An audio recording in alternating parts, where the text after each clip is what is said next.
Hey everybody, it's Casey here at Sea Run Fly and Tackle. Today I'm going to show you how to tie my go-to fall salmon fishing twitching jig. This is a pattern that I really like fishing for coho in particular. I've caught all sorts of other species on it as well too, but this is what you will find tied onto my rod 99.9% of the time when I'm starting out fishing for the day. It's been a proven fish catcher for me. Quick and simple one to tie, nice and durable, lots of movement in the materials. All the rabbit here in the body helps slow things down, I find, on the drop a little bit, making for a little bit better presentation to the fish. Yeah, something I've got a ton of confidence in. I mean, I've caught countless coho on it, chum salmon as well, even pike minnows. Never tried it for Chinook. I imagine it would work well. But yeah, definitely a quick and simple one to tie up. You can do it in any kind of color combination that you like. But like I said, this is my go-to starter at the beginning of the day. I like to fish this with sort of a 6'11" to sort of 7'3" fast action casting rod, and I've got that paired up with a low profile bait caster with a fairly quick gear ratio just to bring in that slack. You can also do it with a fast action spinning rod, appropriate size spinning reel, and then definitely prefer to use braided fishing line for this technique. Just allows better contact with the jig. And I'll typically run 30-pound braid to 15-pound fluorocarbon leader. I have used monofilament leader when I've been twitching, but I do notice that with these things going in and out of the rocks, I've got to replace that leader all the time. If I use fluorocarbon, it's way more abrasion resistant, and I don't have to replace my leader nearly as often. So yeah, come hang out, show you how to tie up this jig, and then yeah, hopefully you'll sit down at the vise and start loading up that box for the fall season. Alright, so to tie this jig, first thing we're going to do is we're going to take Complete Angler painted jig head. In this case, I'm going to use a 3/8 size in the color silver.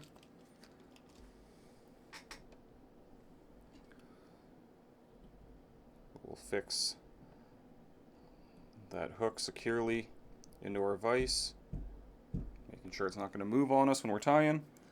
You want it to be fairly tight in the jaws. Just with a hook that's this long, it's easy to lever the hook loose in the jaws of the vise, making it a bit of a pain to try and complete the jig. Next, I'm going to tie in some UTC Ultra thread. I use a size 140 denier personally. I'm going to use black in this case. You can use purple, you can use whatever you want. If you do find that you struggle with breakage with the 140 size, they also make a 210 denier. I don't use it personally. I just find that it builds up a little bit too fast for my liking, but you can really lash stuff down super tight with that thread if it's an issue for you. So by all means, give that a try if that works better for you. So we're going to tie in the thread here. Trim off that tag with my trusty Dr. Slick scissors. And I'm just going to cover the shank with a bunch of tying thread.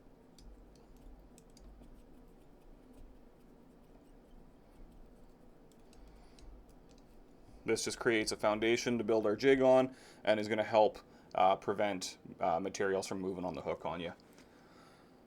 So from here, I'm going to take a little bit of holographic silver flashabou. I've got 3 or 4 strands. I'm just going to double them up and tie that in for a tail, or for an accent on our tail. We're going to tie that in right about in line with the barb of the hook. Lots of wraps just to secure that down, just to keep that jig from falling apart on us. Next, for the tail, I'm going to take a hairline Magnum rabbit strip in black.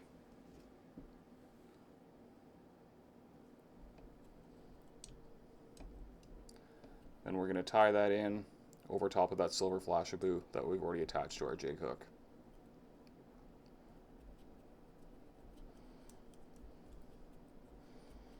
And don't be shy on the thread on these things.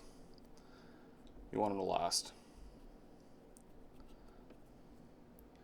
So now that I've got that secured in, I'm going to take some hairline crosscut rabbit in bright purple.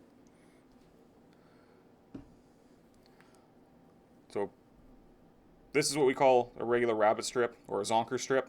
The way that it's cut, the rabbit hair flows back along the hide. There is a right and a wrong way to tie this in. If you were to reverse this, you would kind of have the material going against the grain, I guess would be the best way to describe it. So when you tie it in, you want to make sure that those fibers are flowing back in the direction of the tail.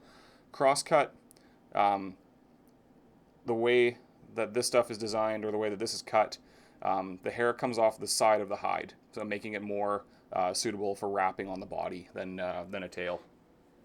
Alright, so we're going to take this strip of cross-cut, we're going to tie this in.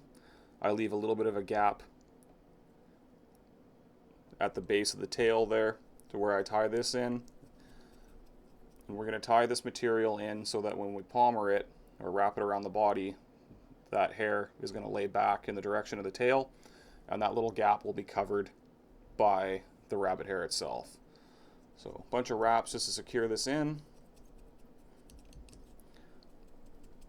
Bring your thread forward, get the bobbin out of the way, and we're going to start palmering our rabbit strip.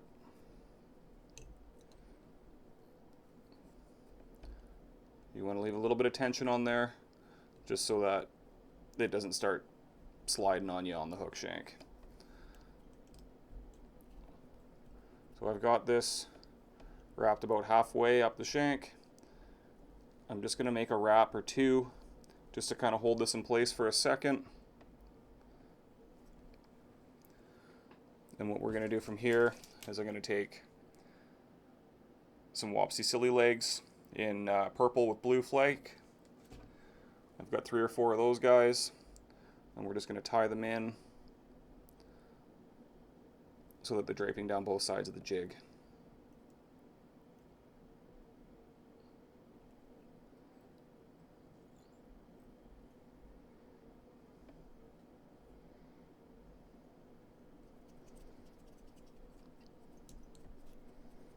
Bring that thread back forward.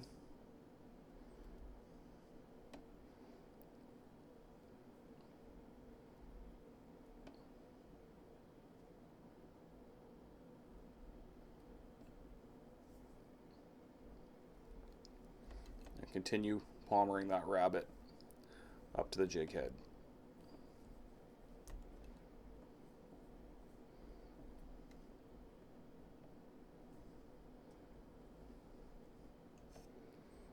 Now I'm just going to lock that cross-cut strip in place with a couple of wraps in front and in the back. Grab the trusty scissors. Trim that as flush as we can. If you get down in there too close, you will definitely cut the thread. We don't want that.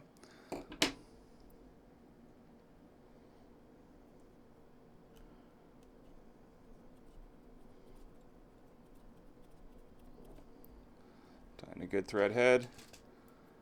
We'll grab the whip finish.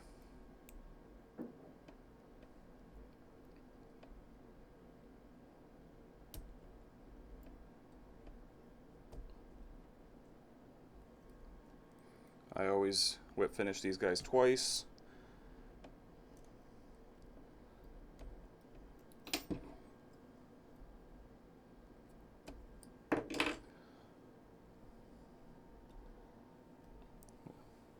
Trim the legs to a length that we like.